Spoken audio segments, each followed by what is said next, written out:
Welcome back to Streamline Investigations, people. I hope everyone's having a very good day. We're going to go on to missing child, August Lamont. Let's get straight into this. 4-year-old little boy could have just been plucked out of nowhere. August Lamont, who goes by Gus, is 4 years old, and he was at his grandmother's sheep station in South Australia when he just disappeared. He was last seen September 27th, and there's been really no trace of him. They found a shoe print that they think might be his in the desert, but they don't even know. He was with his grandmother, and she said that he was playing on this mound of dirt, and she looked away for a few minutes, and then when she came back, he was gone. It does not make any sense of where this kid went. They don't believe that it's someone else because who would have even known he was out there in the middle of nowhere? There's hardly anybody around.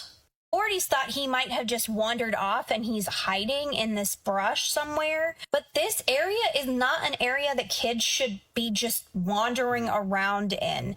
It's very deserted, very rough terrain. I don't know how he's going to last out there. And a lot of people think that this might be a recovery mission instead of a missing child. There are a ton of people out there looking for him. I mean, army personnel. There is people scouring this whole place looking for Gus, but I don't know if he's even there. There are some theories online that he might not even be in that area. We've seen cases like this before, but it just doesn't make any sense how kids are just plucked out of nowhere. I really hope that they find Gus soon because this is not looking good. It is very, very sad. I must admit, very, very sad that this case has gone really cold.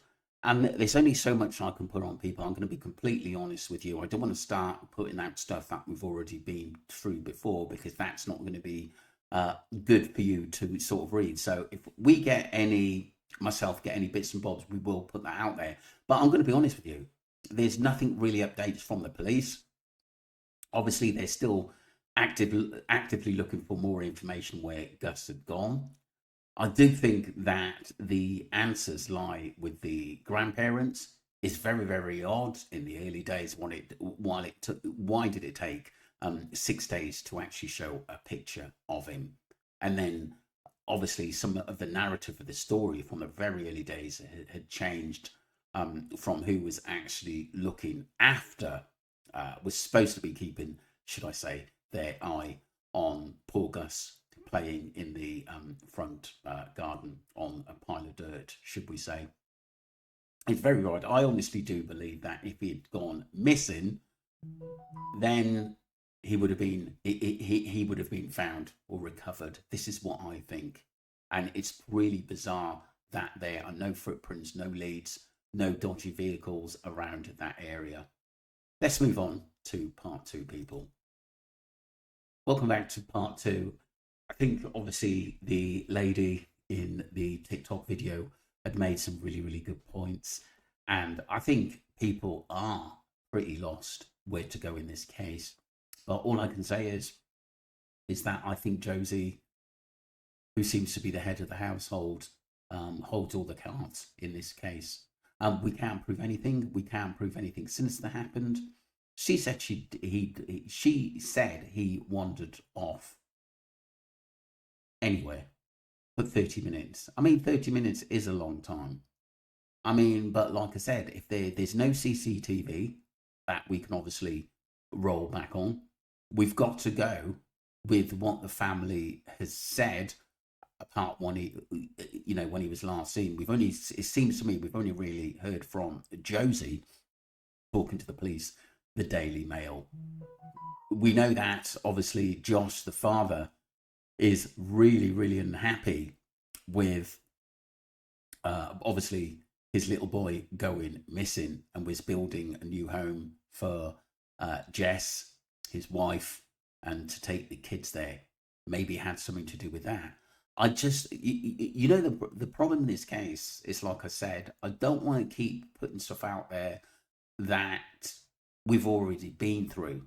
We need some answers, and it's just it's now up to the police to come up with more information on where this case is.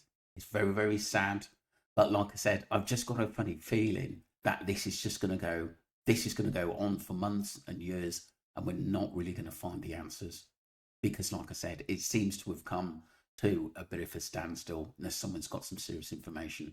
And because it's the remote farm as well, I think and people will look out for the family because they've been there, a long time, generations and generations of family, which in some ways I can understand it. But like I said, for a little boy not to be found and wandered off, and I'm sure the police have done everything in their power to try and find him. And obviously, some of the specialist searchers said that they don't believe he was out there. But like I said, and all we've got is one footprint, which could be anybody's. But it is a worry. But I think the answers basically are with the family. They know a little bit more in this case. We got to remember it was odd from the start. In, like I said, we didn't see a picture of basically little Gus till like 6 days had passed. Timeline to call the police, I find that is very, very alarming for me. And I've spoken about this before, but that just doesn't sit right with me. And also the father Josh being contacted by the police and not by his wife Jess. That is pretty odd to me. And like I said, I'm just going to wait for more police information to see what they say on this, because like I said, I just can't really be putting stuff out there because, like I said, a lot of people have got my information. And like I said, I don't want to be sort of going over stuff, like I said, that we've already been through. Let me know what you think, people. If you've got any more information on Gus or someone with some valuable information, then send it my way, because I do read the messages, people. And let's just hope that basically it doesn't be one of those cases that go on for months and years and we never get the answer of what happened to this poor little beautiful boy. Let me know what you think, people. Don't forget to subscribe to Streamline Investigations. But I'm afraid to say this case has gone cold.